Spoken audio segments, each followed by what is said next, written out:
rather than tell Adam, like, this is, in case you weren't sure whether your boss was crazy and gaslighting you, this is a big red flag. They, rather than say, oh, no, Adam, you're confused. What you love to drink is called a cappuccino, not a latte. They changed the names. They said, oh, no, a cappuccino is a latte here.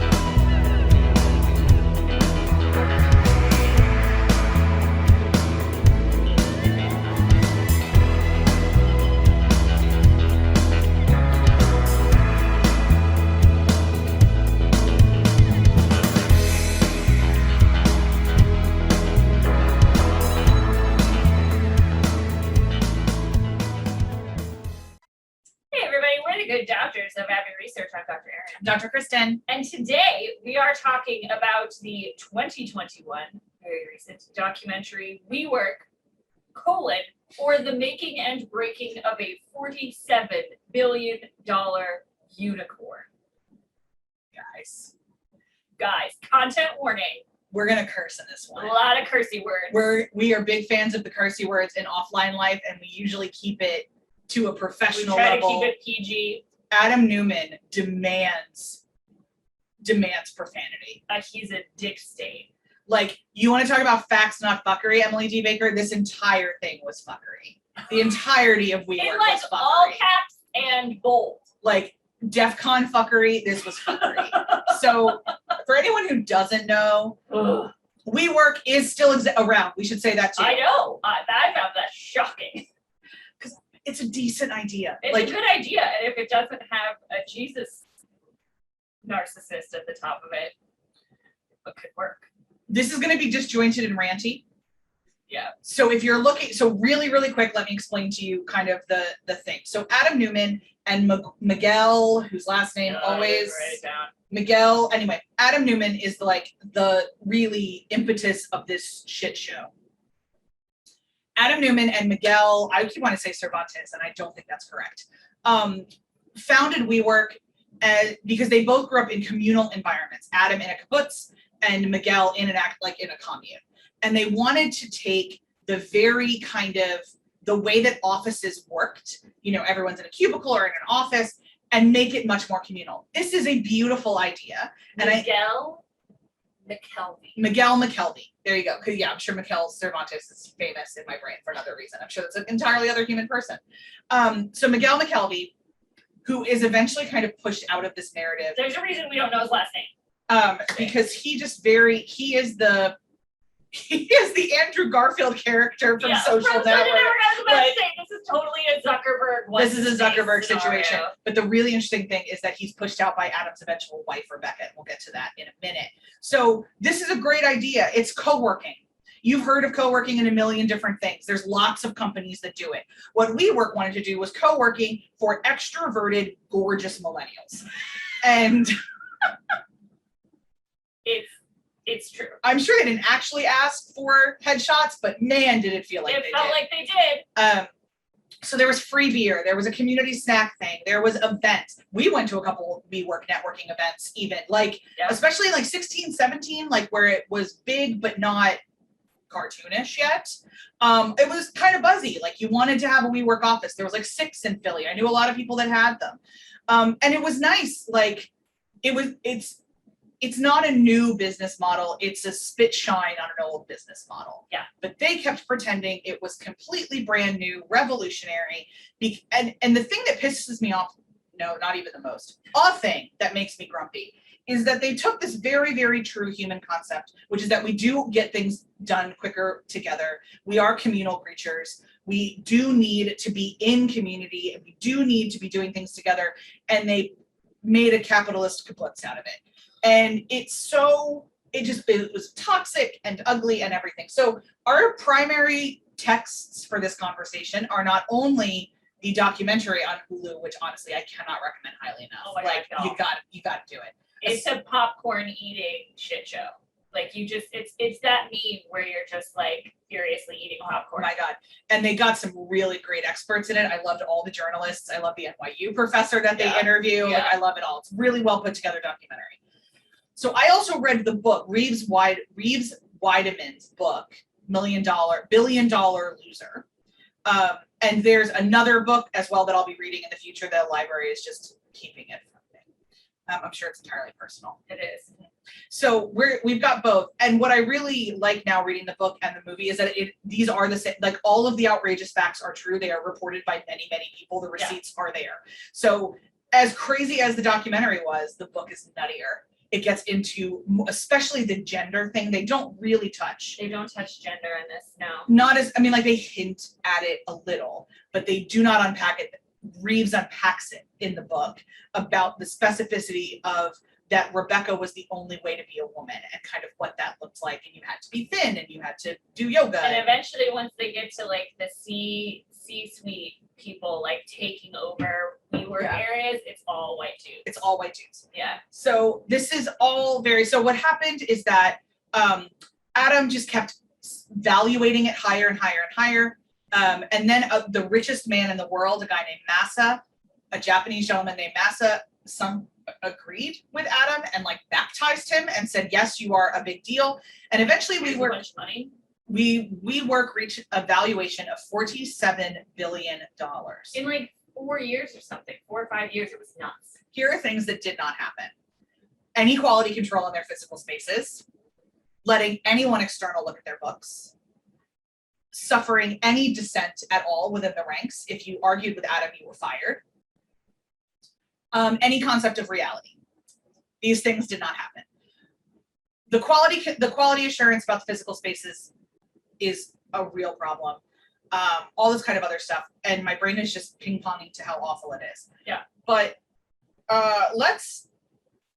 so eventually it crashed. What happened is they tried to go public. That's the story of this. In 2019, they tried to go public. And by going public, for anyone who doesn't know, that means you're going to move from sole private ownership to floating on the stock market, to allowing the public to buy shares. And what you do to get yourself ready for that is you submit paperwork to the Securities and Exchange Commission. It is public, anyone can read it. I've read S1 documents before for various curiosities and nerdiness. I've had to write S1 documents for fictional companies as an exercise for coaches and mentors. Like, it's dry as dust, boring as hell, and is just, here's the numbers. WeWork submits one that looks like a picture book shot by Annie Leibovitz with a lot of words that mean nothing. And literally overnight, I think their potential stock dropped like 600%. Because once people actually saw what they were, they realized that it was all smoke and mirrors. Mm-hmm. So Adam and Rebecca were bought out. Prepare your anger right now. Like, they still got $1 billion buyout. They live in one of their multiple houses around New York City. They got a buyout, but they're out. They're out. And so WeWork is, because again, it's a fascinating and decent idea, is reformulating under some new CEOs who, prior to the pandemic, thought they'd have everything profitable by the middle of 22. I don't know with COVID adjusted projections what that looks like. I will not be buying stock. When they eventually go public again, I do not believe I will be buying stock in WeWork. So that's kind of the overview. Let's start with the mandatory summer camps. Yeah. Introvert Erin. It's the Introvert Corner. If you watch our coverage of the Falcon and the Winter Soldier, you know Dr. Kristen does like Fandom Corner. Hi, welcome to Introvert Corner. I would like to tell you that co-working spaces give me hives. And this assumption that millennials are collaborative, and we are more than other generations. We've got stats to back this up, but that all millennials are extroverted, hyper-social, collaborative humans is not at all true. Especially not post-COVID. We won't even get into the COVID of it all, but prior to COVID, different humans work differently. Everything's a spectrum, and some of us are on a side of the spectrum where we like alone time and quiet or little stimulation. So, like, look looking at the offices, I've never really liked the idea of open plan spaces and co-working spaces. I can go to them and be productive in them, but it is not what I want my primary workspace to be. And WeWork's whole thing was that everything was glass. Everything was glass. You see everything. You socialize with everyone. It was about community building, which I'm in favor of. We are social beings. But there was no recognition from anyone in this structure that different people are different, which is one of our Abbey research mottos. And so then they had these summer camps in the summer, obviously, where it was like, what did somebody say? It was like Firefest, but successful. Yeah. So it was like there's a massive summer camp for all the employees where they got to do all these kind of crazy outdoor activities, and there were And not just employees, like people who like invested in some way. like So people who had businesses Yeah. in WeWork. Who had like it was WeWork spaces. mandatory for any employee. Yeah, it was mandatory, which is Parties should literally never be just mandatory. not cool. And it was this big, crazy summer camp for millennials where everybody got drunk all the time and did zip lining courses. So for me, like, and we've seen this a lot with kind of the narcissistic savior founder syndrome, where it's like, I have this idea, it's the best idea in the world. Everyone else is going to think it's the best idea in the world because everyone else thinks like me. And that's, Elizabeth Holmes, Adam Neumann, Zuckerberg to an extent. And for me, that was the first thing that stuck in my craw about this documentary. I was like, yeah, but I am the age of those humans that are on the screen, and that party, I wrote in my notes, those parties look awful. So, it's one thing to have a great idea. Co-working spaces obviously still exist. And are profitable in lots of ways. My husband works in one. It's gotta be a balance. I like having the beer taps. Don't force me to socialize with strangers at them. Like, you've got to find the balance. And that's like very clearly on Adam Neumann was, this is my idea. It's the best idea ever. And I'm going to steamroll anybody that disagrees with me. And you know what? It's not industrialized America, and you're not Andrew Carnegie. We have labor laws now. Like, I'm sorry to tell you, we don't, we don't hire children for work, Adam. So things have changed a bit, and we need a bit more flexibility. So it was 0% surprising to me that he went up in a big ball of flames. But yeah, that was the first thing. I think the other thing we could talk about was, if you want to, the cultural expansion of the we idea into like borderline cultish stuff. Borderline cultish. No. He was, and I think it got really bad when Rebecca joined, because what Rebecca wanted to bring was this spirituality. Like they forced every employee to have coaching sessions with their spiritual mentors. Yeah, that's not okay.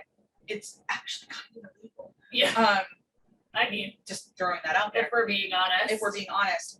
So one of the statements that I have been chewing on for a year since I first saw this documentary and heard about this shenanigan is the phrase, the we generation does not discriminate. What the hell does that mean? What does that even mean? Because you certainly do. All the time. Anytime somebody tells you that we are completely inclusive, what that tells us is that they don't know what they're saying, and they don't, like, that word does not mean what you think it means. Yeah. Because everybody is on a journey towards it. No one has achieved it. You never finish being inclusive. And I think too, just as you brought that up, like we talked about that everybody was real pretty. There was some racial stroke ethnic diversity in the folks that they showed. Not a whole lot, but there was absolutely no visibility of disabled folks. None.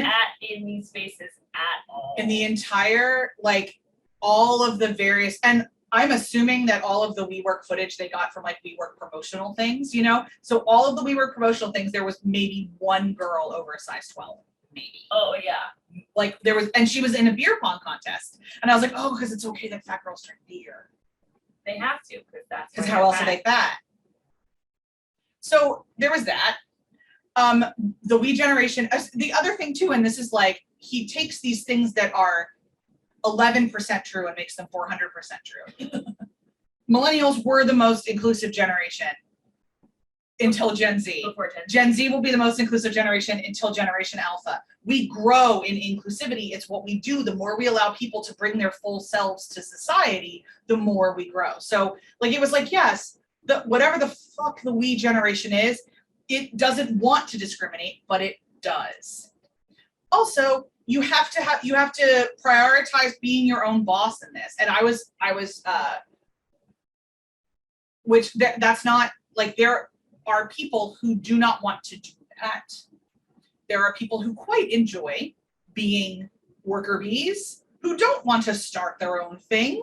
And that doesn't make them less than or better than. It's just a thing. So like, there's all this kind of stuff where it's like, you're going to throw out all of these mantras. You're going to throw out things that are really cute on Instagram, or that you can paint on a wall, or that he could wear on a t-shirt. You're never going to unpack them. You're never going to actually dig into what they mean, but you're going to say them so much that they're going to become gospel.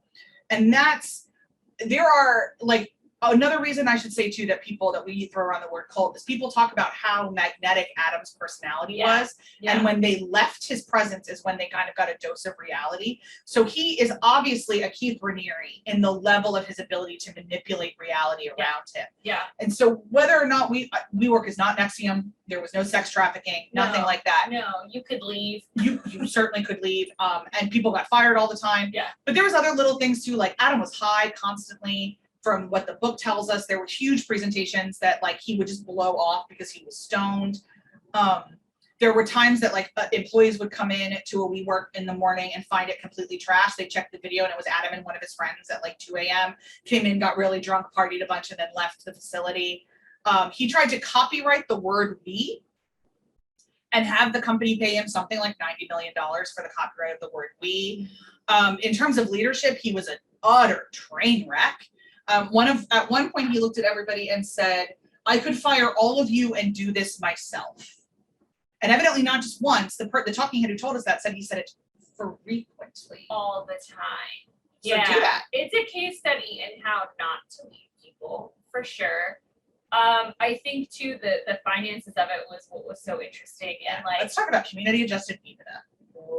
Y'all.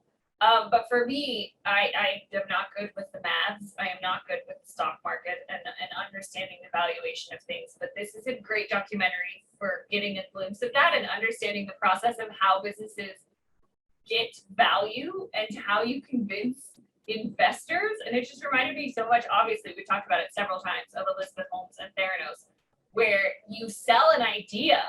For a lot of investors, you don't sell receipts, you don't sell data or proof that your idea works. She got so many investors, including like Bill Clinton, for her crazy idea, and there was nothing behind it. And you have to be an enigmatic, like there is a cult of personality around these people. You have to be able to manipulate and be convincing, and Adam Neumann certainly was that. And effectively what he did was like, just make a crap ton of money and then peace out. What he would do is he would buy all the WeWork properties and then like sell them to WeWork. So he made a crap ton of money on this really unstable real estate proposition. And so when it tanked, he didn't suffer because he had already made the money off of it. And then he got he cashed out $700 million. $700 million. It's like, it wasn't even worth that. And it was like a crazy thing to watch the stock price drop so quickly once people realized that it was all smoke and mirrors. It's very Wizard of Oz. Yeah. A phrase the only man behind the curtain. Yeah. A phrase you'll hear a lot when they talk about company evaluations is Ebitda, Ebitda. And they explain it really, really well in the thing. Essentially what it is taking into a full account of all of your assets, all of where you think it'll depreciate over time, where you think it'll increase over time. You do when my brother and I were taking over the company from my father, we went through a couple rounds of the Ebitda process to understand, like, it's what you do for sellers, it's what you do kind of everything. And like, obviously it was all internal, we kind of knew, but to understand, it's a good snapshot of what your company really is. Now, when you put it on the market or you put it up for sale, there are things you kind of hide. Part of Ebitda is that you can say, oh, this is going to amateurize over 15 years. And in your brain, you're like, it's actually going to amateurize over like 5. But like there's some wiggle room within the Ebitda. Everybody kind of knows it because so much of business valuation is a guessing game. Yeah.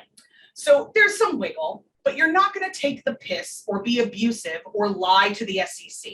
There's a difference between wiggle and guessing and outright lying. And what they essentially did is create what they call a community-based Ebitda. This does not exist. It's not a real thing. What they said was because their value, that you cannot value the emotional impact of community. And so therefore, all of these expenses they didn't like didn't count because community was worth more. That is lying to the SEC and to yourselves, to be completely honest. And when they said that phrase on the documentary, I watched it the first time with my husband, who does love watching the stock market and loves doing all of this. He had to pause the documentary. And was like, I'm sorry. Because he started laughing so hard he fell off our couch. Was he ever living? Like, he looks at me and goes, community adjusted, what the are you, like, he could not form sentences for the rest of the day. Business expenses are business expenses. Yeah. You don't get to ignore them in the favor of hugs. Like, I'm really sorry, you still spent this much money on beer. Like, you spent it. You spent it. And the other thing too is when you do the math, like, it's like the properties were not worth ever what it said what they were worth. What he valued Like, them at, yeah. It was all a smoke show. But in like middle tens, everybody, and this is the same for Theranos, this is different for Facebook. We were in a different world when Facebook came up, but this is the same for Uber. This is the same for all of the kind of Netflix, even a little bit too. Like, everybody wants to get on the ground floor of the next Google. The next big thing, yeah. And so you can manipulate venture capitalists really easily. Yeah, FOMO in venture capitalism is a big deal. And so that's what he did. He is a sociopathic genius, I think, Yeah. Adam Neumann is. Yeah. And not an official diagnosis, obviously. But But from our YouTube channel. very clearly is not particularly concerned about the others around him. I can't even fathom as a boss, like, taking 6 weeks off to go surfing in Hawaii.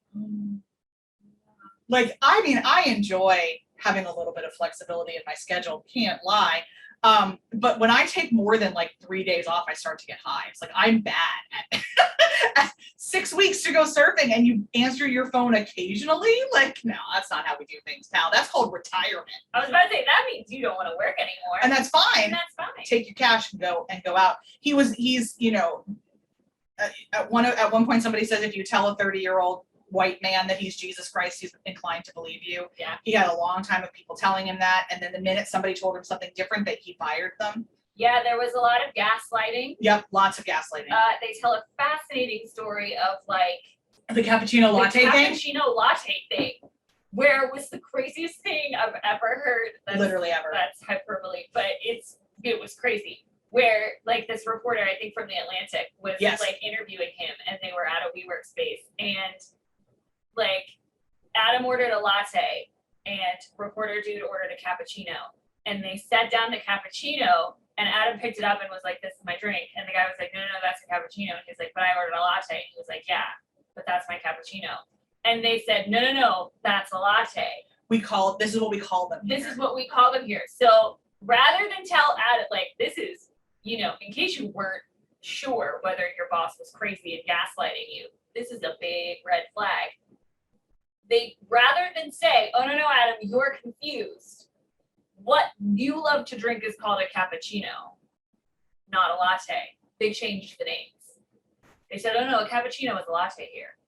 And when you break from reality in that way, that badly, when you can't say to the man who employs you, you're confused about the name of your caffeinated beverage. That is universally accepted around the world. The Italians are pretty clear about what they mean when they name our drinks for us. Yeah. For me, I was like, "I'm sorry." What?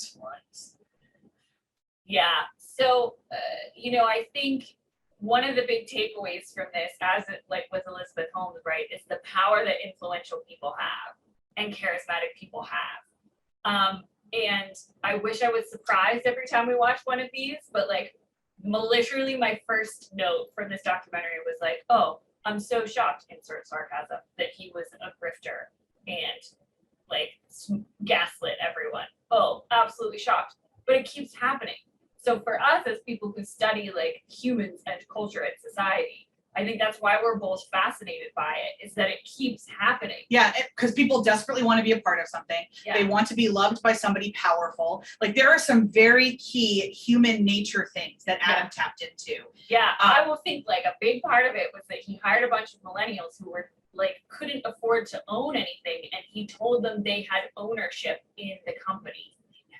They never did, and you know. Also, like, let's talk about why millennials couldn't Google what equity is. It's like Google equity. Jesus wept on all his crosses. But like, I think that was a huge part of it. Was like, he understood really, really well the emotional needs of the generation of millennials, of his audience, if you will. And boy, was he adept at tapping into it. Real adept in a scary way. And he didn't go to jail, by the way, because there was actually a product he was selling versus Elizabeth Holmes. He did almost the exact same thing as Elizabeth Holmes, by the way, except she was actually defrauding the investors. There wasn't a thing. There wasn't a thing. WeWork exists. It's poorly executed. It was overvalued, but it exists. Yeah. And so if you're wondering why he's not in prison. I was. It's because he did the thing he said he was going to do. He just said it was worth more than it was. That's disgusting and abhorrent and immoral. Not illegal. Not illegal. And so that's another thing to remember. Like, I would imagine there's people out there that have WeWork offices that maybe aren't even aware of this kind of thing.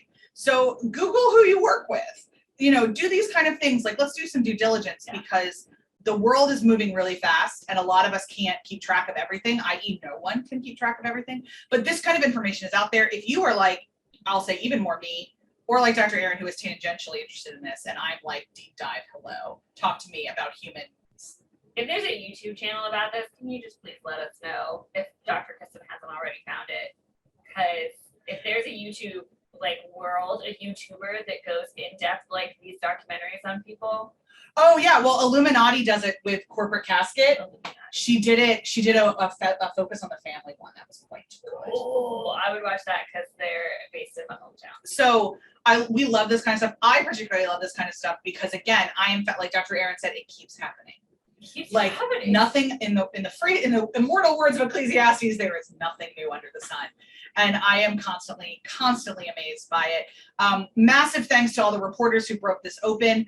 Forbes and Atlantic were on this. The NYU Management School was on this. Lots of people were crying foul. Yeah. Lots and lots of people. That was the other thing that before we finish up, I know we're wrapping up, but it was really interesting that there were a couple whistleblowers throughout this. Like you might have been watching us talk about this and go, how come nobody said anything? Lots of people did. A couple people did. But and like masses money was the bigger weight, was to carry the more weight. And one of the reasons that this all toppled is because Massa went to the Saudis. The Saudis said, well, we're not going to give you more money. I forgot about the Saudis. Oh yeah, of course the Saudis are in this. So Massa went to the Saudis and said, I need more money for this thing. And the Saudis were like, the fuck you do. And so show me receipts. And Massa was like, I don't have any. And the Saudis were like, lol, you can't have our money. Deuces. So then at that point it's when they had to go public to get this, they thought, this new value, because the other reason you go public is to get more money. Like you get an influx of cash at the moment you go public to do a capital investment. This is just one of those times where like PSA, doing a little bit of a deep dive into how the stock market works, like a couple of YouTube videos, like a couple things, understanding like bubbles, the history of the American economy, not a bad idea. Have a functional understanding. Just a real, and honestly, like I'm using a potentially judgy voice. I don't mean it. We're not taught it in school. No. And the economics that we're taught in school often doesn't include things like the subprime mortgage crisis. It doesn't talk about exactly why the president can't forgive student debt, why that's not in his purview, but he can delay repayments. We don't have, as a citizenry, a functional understanding of our own economy. However, there are lots of smart people out there that have done the work. So if a lot of this blew your mind, if you've never heard of the phrase Ebitda, any of those kind of things, we would deeply encourage you to do a little bit of digging. For the simple fact to arm yourself and to know a little bit more, especially like we've got all these Robinhood type apps and like all these ways to dabble in the stock market. Rocket Mortgage tells you can get a mortgage from your cell phone. Please never do that. So like understand why. This is a great example of why, because if most people were even a little bit informed of the WeWork business model, they probably wouldn't have even signed up to be a tenant. So there's a lot of ways we can ask more informed questions, and one of them is to not get so overwhelmed by money that we don't pay attention to it. I think that's a great place to end. A little bit of advice from the good doctors. Never hurt anyone that we're aware of. That's it for our discussion stroke rant about WeWork and all of the nonsense therein. We will see y'all whenever we see you again. Bye. Bye.